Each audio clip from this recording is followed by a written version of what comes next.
Аманат. Алла Таала мындай дейт.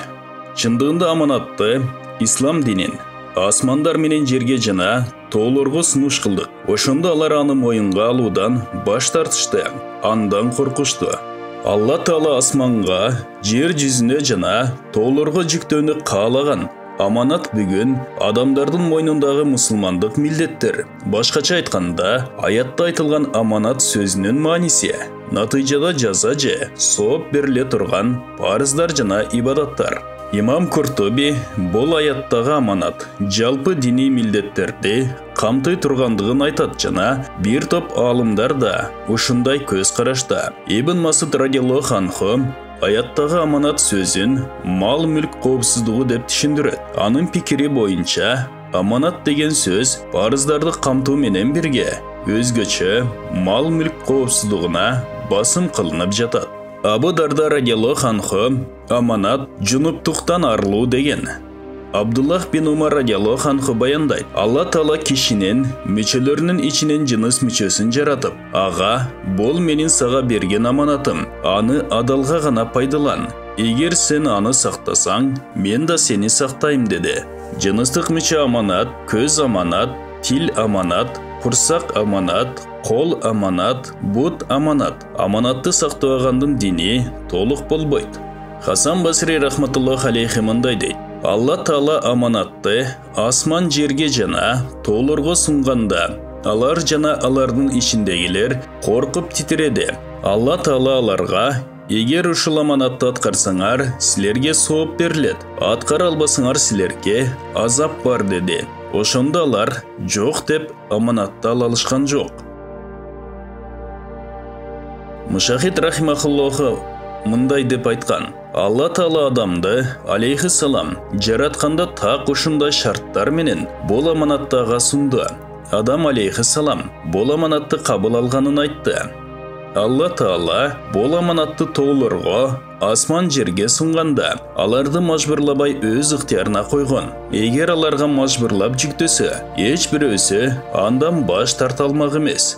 Каффал Шаши жана аны менен пикирлеш алымдардын көз карашы боюнча аяттын негизги максаты тоолор, жер жана асман алыптыгына карабай шариятты көтөрө турган күчкө ээ эмес экенин баяндоо. Себеби шарияттын буйруктарын аткаруу тоо, асман жана жер көтөргүс оор иш.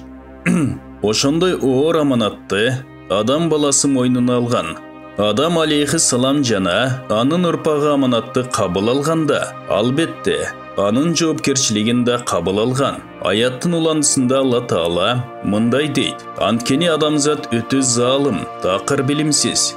Адамзат бул аманатты мойнуна алуу менен өздөрүнө зулумдук кылган.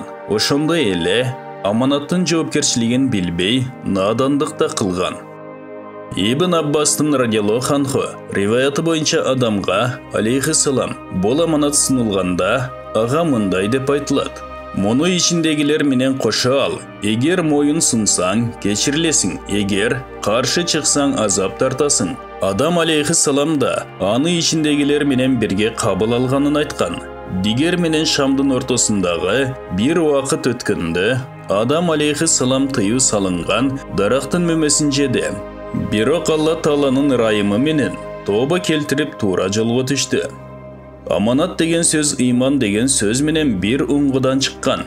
Ким Алла Тааланын аманатын сактаса, Алла Таала да анын ыйманын сактайт. Пайгамбарыбыз саллаллаху алейхи вассалам аманатка кылдат мамиле жасаган кишинин ыйманы жок, сөзүндө турбаган кишинин дини жок деген. Пайгамбарыбыздын саллаллаху алейхи вассалам бул жөнүндө бир топ хадистери бар. Алардын кээбирин мисал келтирели. Момун кыянаттык жана жалганчылыктан башка бардык мүнөз менен мүнөздөнсө болот. Үммөтүм аманатты, олжону жана садаганы жоготуу деп эсептелмейинче кайырдуу. Мунафыктын эки жүздүүнүн 3 белгиси бар. Сүйлөсө жалган сүйлөйт, убада берсе аткарбайт, аманатка кыянаттык кылат.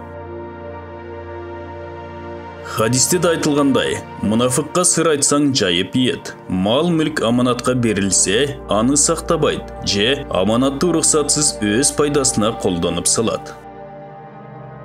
Аманатка бек туруу Алла Таалага жакын болгон периштелердин, пайгамбарлардын, Алладан корккон момундардын сапаты. Алла Таала мындай дейт: акыйкатта Алла силерге берилген аманаттарды ээлерине тапшырууга буйрук кылат. Тафсирчилердин пикири боюнча, бул аят шарияттын бир топ негизги эрежелерин камтыйт. Аят жалпы башчыларга жана катардагы кызматчыларга, башкача айтканда, бүтүндөй жоопкер пенделерге кайрылат. Башчылар кол алдындагылардын укуктарын тебелебеши керек. Бул да аманат. Момундардын айрыкча жетимдердин мал-мүлкүнүн корголушу мунун башында турат. Аалымдар элге диний өкүмдөрдү үйрөтүшү керек. Анткени бул аалымдарга жүктөлгөн милдет. Ата-эне бала бакырасын адептүү кылып тарбиялоого тийиш. Себеби перзентте ата-энеге Алла Таала тарабынан берилген аманат болуп саналат. Пайгамбарыбыз саллаллаху алейхи вассалам мындай дейт: баарыңар чабан сыяктуусуңар жана баарыңар карамагыңардагылардан жооптуусуңар.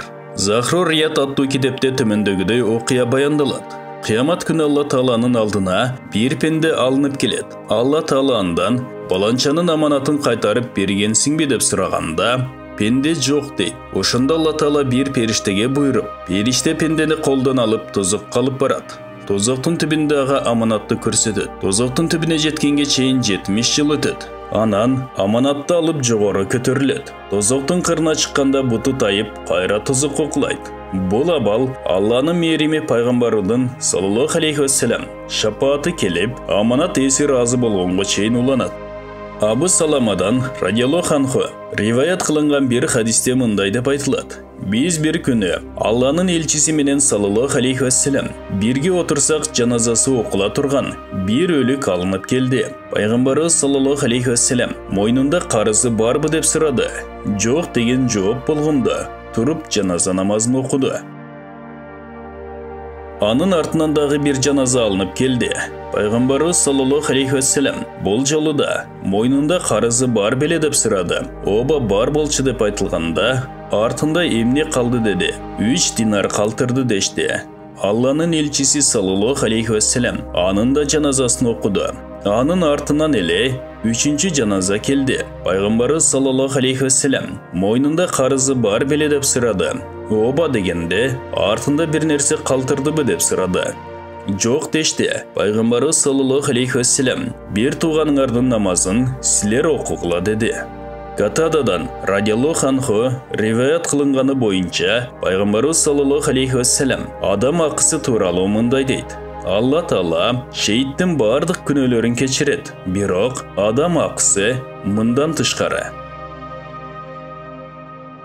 Бул баян Имам Газзали жүрөктөрдүн ачкычы аталыштагы китептен алынып баяндалды. Урматтуу мусулман бир туугандар, биздин Ихро медиа каналыбызга катталыңыздар.